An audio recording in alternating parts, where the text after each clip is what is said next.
Imagine you're at school and everyone trades snacks at lunch. You have cookies. Your friend has chips. Another kid has candy. Everyone wants different things, so trading gets messy. Then one day the teacher says, from now on, everyone has to use these gold stars I'm giving out. If you want snacks, you need gold stars first. Suddenly, everyone needs gold stars. The teacher just made himself the most important person at lunch. That's basically what America did with oil and dollars. Let me explain. A long time ago, after a really big war called World War II, countries got together and made a deal. They said, let's all agree that American dollars are special. And to make sure everyone trusts them, America promises that you can trade your dollars for actual gold anytime you want. This was called Bretton Woods. Fancy name for a simple idea. If you had dollars, you could knock on America's door and say, hey, I'd like some gold, please. And America would say, of course, here you go. This made everyone trust dollars because gold is shiny and valuable and everyone likes gold. But here's the problem. America started printing way more dollars than it had gold sitting in the vault. Why? Because America was spending money on everything. Wars in faraway places, big programs at home, trying to beat the Soviet Union in the space race.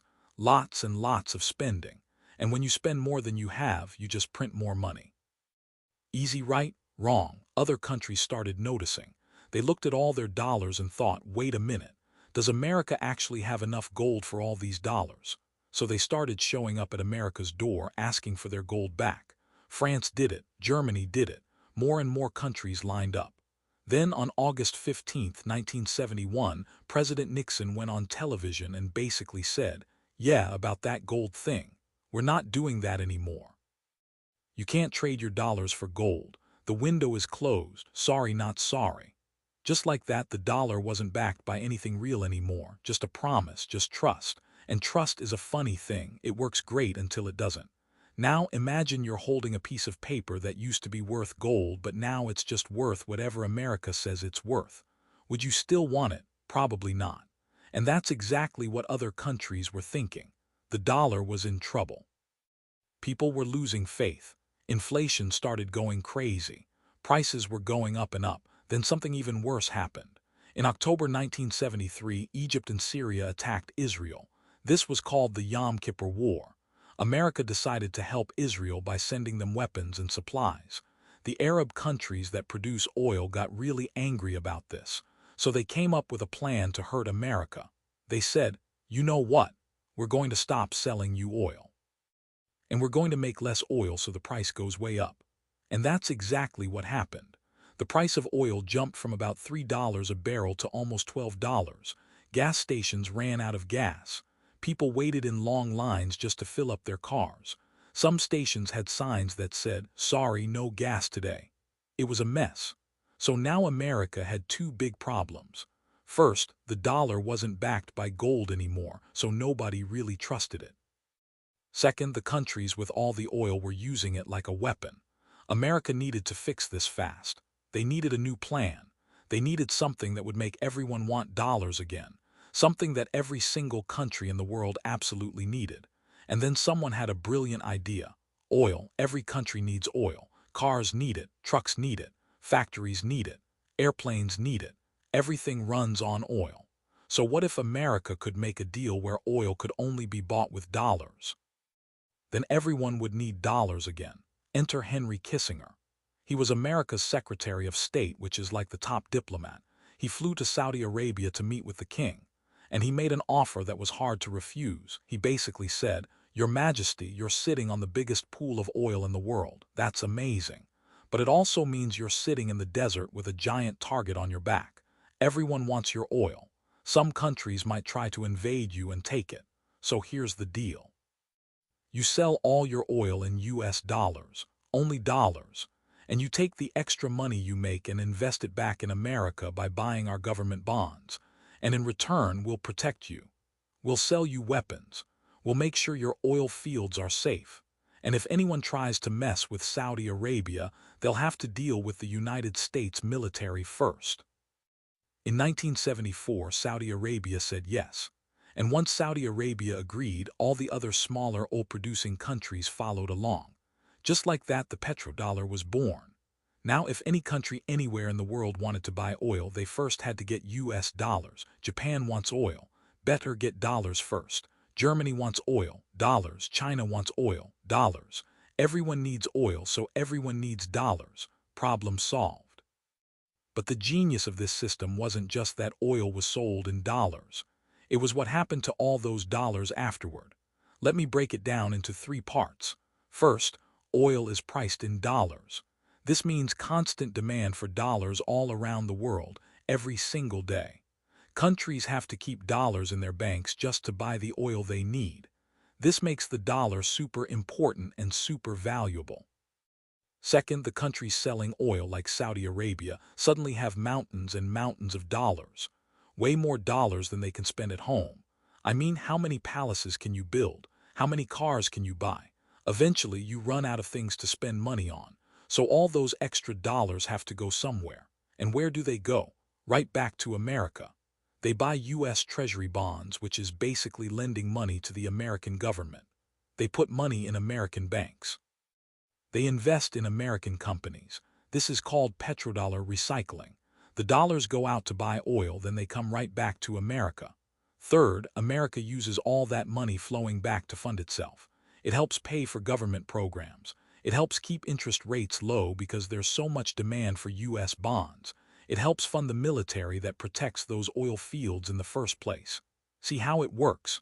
It's a perfect loop. America doesn't even need to sell the oil.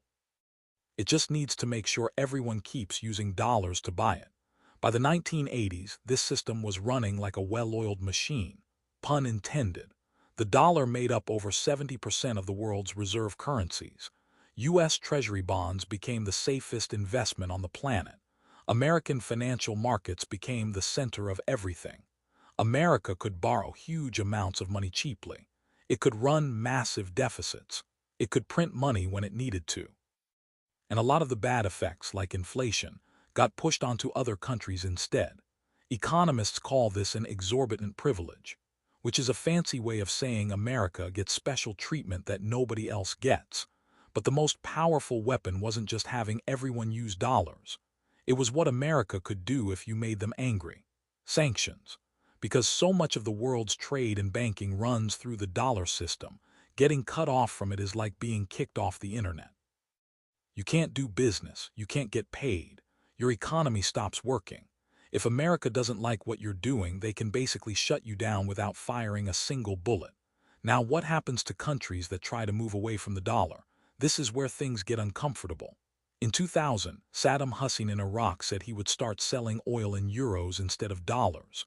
3 years later, Iraq was invaded. After Saddam was gone, Iraqi oil went right back to being sold in dollars. Muammar Gaddafi in Libya proposed creating a gold-backed African currency called the gold dinar. He wanted African countries to use it instead of dollars for oil. In 2011, NATO intervened in Libya. Gaddafi was killed. The gold dinar plan died with him. Venezuela has the largest oil reserves on the entire planet. In 2018, their president Maduro tried to create a cryptocurrency to get around dollar sanctions. It failed. But the U.S. ramped up sanctions anyway. In 2026, the U.S. launched a military operation and captured Maduro himself. Now, were these conflicts only about the dollar? Probably not. Each situation was complicated with lots of different reasons, but the pattern is hard to ignore. Challenge the dollar system and bad things seem to happen to you.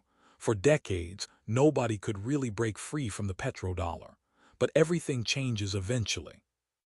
In 2022, after Russia invaded Ukraine, the United States froze almost $300 billion of Russian money and kicked Russian banks out of the SWIFT payment system.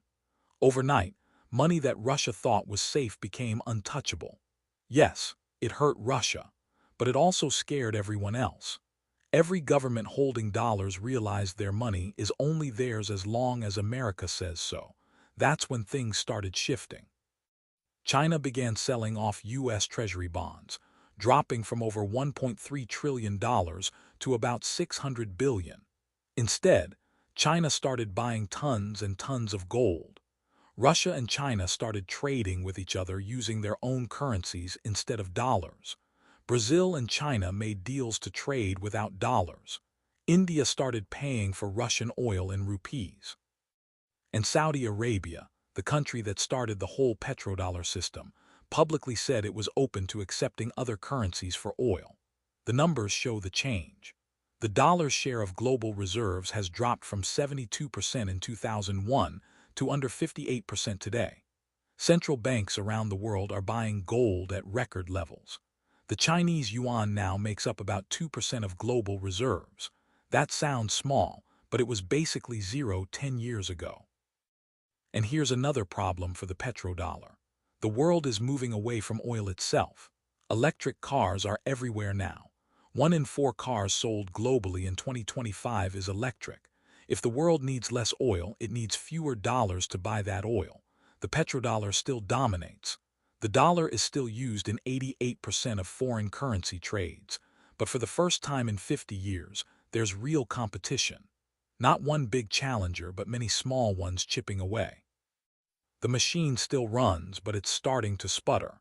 And once people stop believing in something, it's really hard to make them believe again.